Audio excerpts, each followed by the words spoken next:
A man is dead in London in what Prime Minister David Cameron is saying could be an extremist attack. Take a listen.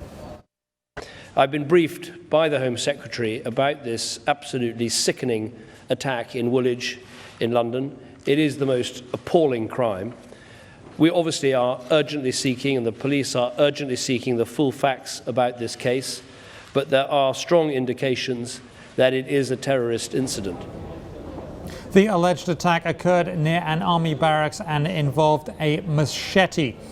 We have a live report now from Wall Street Journal's Cassell Bryan-Low in London. Cassell, thank you very much for being there. This sounds horrific.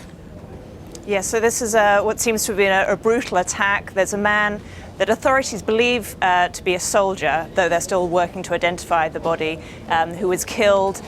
Two men have been shot by police. Those are the believed attackers. Those two men have been arrested and taken to hospitals for injuries.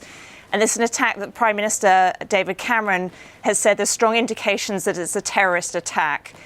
He and other government officials haven't described what the motivation for this terrorist attack. They've not, said what kind of extremists they may be. They've been very careful in their language on that front, but they're certainly taking this very seriously.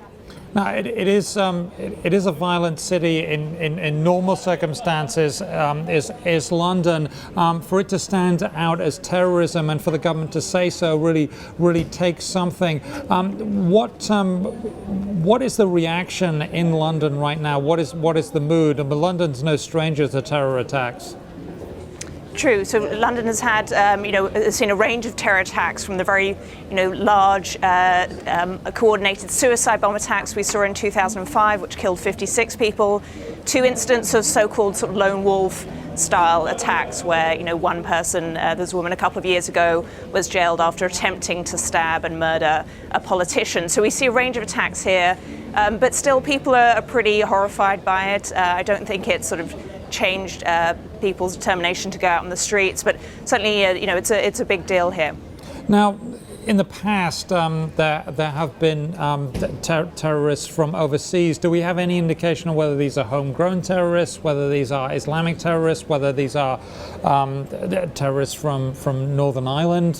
What is the indication so far?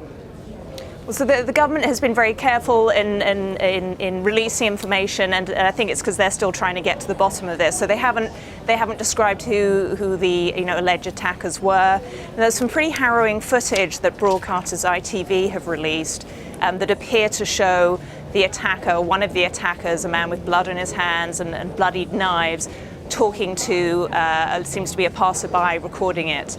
And he's got a British accent, but he talks about how the attacks are retribution for attacks in what he calls our lands. And he calls on, the British government to bring the troops back, is what he says. But that video couldn't be independently verified, and authorities aren't commenting on the veracity of that. Okay. Sad times. Thank you very much, Cassell Bryan-Low with the Wall Street Journal in London. We appreciate your time.